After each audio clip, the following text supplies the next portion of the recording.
Welcome to the HackCollege podcast. HackCollege podcast is a supplement to HackCollege.com, a life hacking blog for and by college students. Work smarter, not harder. I'm Kelly Sutton. And I'm Chris Lazinski. We're going to try one thing a little differently today.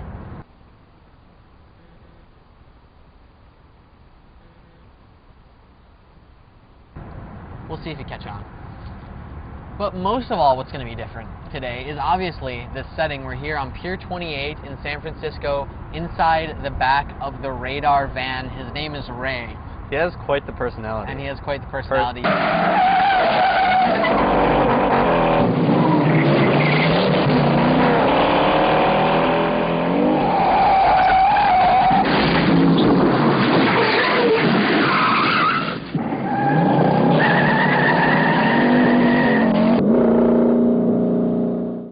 Like his sweet system of speakers back here with fuzz and a very fancily interiored little van. White and blue vinyl. Radar, of course, has been our faithful sponsor forever, since I can remember.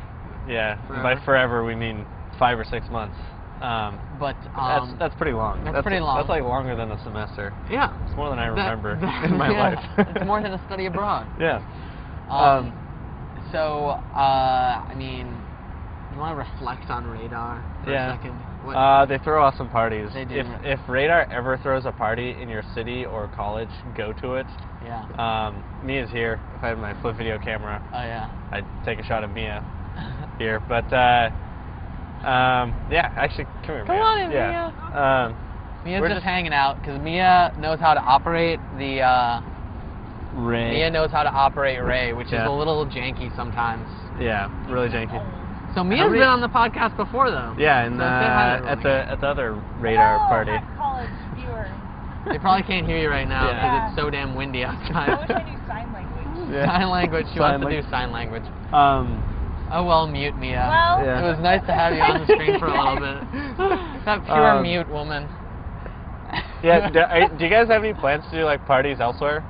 Once the school year starts up. Ooh, there's going to be other parties, more to come, join Radar just so you can be privy of the parties. Yeah, seriously. But Radar is like a social network for sharing pictures through mobile devices, and you can even, I shared a picture the other day that was just a web clip off my desktop, and it's super easy. Yeah.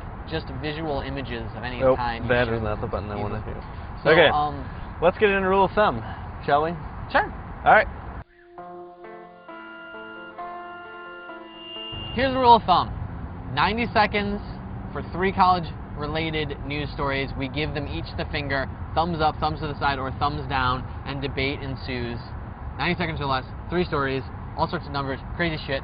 Going, ready, set, go. Story number 1, college publisher begins rollout of new version dubbed CP5 and rebrands itself as the College Media Network. College publisher is probably the company that your school newspaper uses to serve up its newspaper online. Only a few schools right now have been rolled over to the new version, including the Kansas State Collegian and the Cal State Long Beach 49er. What are you going to give this one? I'm going to go thumbs to the side. I am also going to go thumbs to the side. Interesting. I expected Kelly to go thumbs down. I think we're both opposed to college publisher completely. True. Agreed. But I am not going thumbs down on this because the new version of College Publisher certainly gives a little more power to the newspaper. It's less domineering the way that it's formatted. It's not College Publisher everywhere. There's still that fucking stupid, annoying little College Media Network publisher bar across the top. It's still all College Publisher ads all over the place, but it's a little more friendly now. Okay, I'm going to give you a rundown of everything that's wrong, even with the new version, but things are good. Okay, there's actually support for the system, which there wasn't in College Publisher 4. Pages are still not SEO'd properly, and you still don't have control over all of your ad space, which is not good. I haven't taken a look at the back end because we don't have it at our school, but I'm hoping that that's better. And that's it. Story number 2. That was good. There's no new media shit that's easy to do either. Yeah. Okay. UC students who sued their school over raising tuition are now asking for lawyers' fees.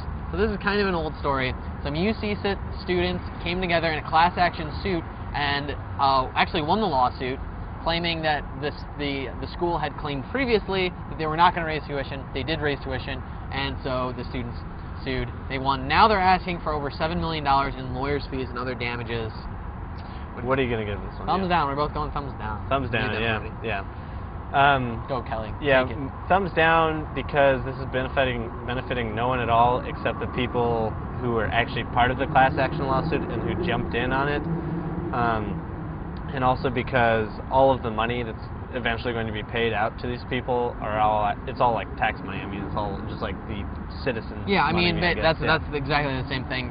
I'm saying is basically just that it's stupid that now they're attacking like the UC system, just milking it for money. Yeah. And that's not just going to come out of taxpayers' dollars. It's going to come out of like the students' actual tuition. Also, exactly. $7 million is a shitload of fucking money. I mean, that is so much money. Yeah. I know that like the schools are rich, and it could be as much as $10 million by some of their estimates on the site, which is like excessive. Quick question: if it was a private school, would you feel the same way?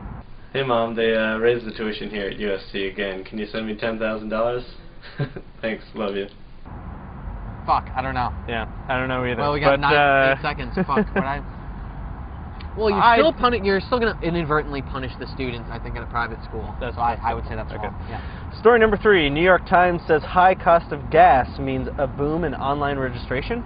Online class registration is up by as much as 100% at some online community colleges. This is to inform you of winning in our special degree from the University of Phoenix? Because gas is about $4 a gallon across the country. It's actually close to $5 here in San Francisco. What are you going to give this? I'm going to say thumbs to the side. I'm going to go thumbs down, mostly because, and we talked about this kind of like before we started rolling, but this is Chris's idea, but I'm stealing it right now. Go for it. On tape, is that the correlation of the data does not indicate causation by any means for anyone who's ever taken a stats class. It's just like, these are two things that happen to be going on, and it could be due to something that happened 4 years ago, as far as like people are like picking up 2 majors and they actually need to take classes online, but they're also working, so they need to. It's basically, the New York Times wrote this news analysis, sort of article that's just taking, the two sides of it. That gas is up, and so are enrollment in online classes, so they must be connected in some way. Yeah. I disagree with that assertion. But when you think about it, if gas prices are high enough to really affect people's like travel habits over the summer, I mean, it's certainly going to affect if people are going to like return to their campus for college as opposed to taking an online class. Yeah. Because summer classes aren't as high a priority, I think, as regular during the year classes. So I kind of can see a little like that might actually connect, but I don't know. Yeah, definitely. And now for someone shotgunning a beer. Have you listened to his other music? Of course. No, I've only heard the HackCollege.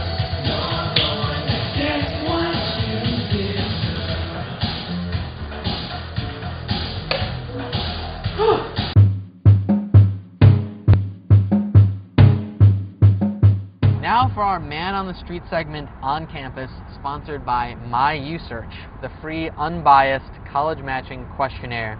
Find your perfect match at myusearch.com. This week, we asked 3 students, does size matter in college? Don't misinterpret that. I meant the size of your college. Does it matter? Let's go and see what they had to say. I go to the University of California, Berkeley, and the school is about 30,000 students, 20,000 undergrads, and 10,000 grad students. I go to the Academy of Art University in San Francisco. I think the school is about 8,000 students total. Not really that big. It's kind of like a little tech college, but I'd say there's a couple thousand kids there. I guess at first I was looking at big schools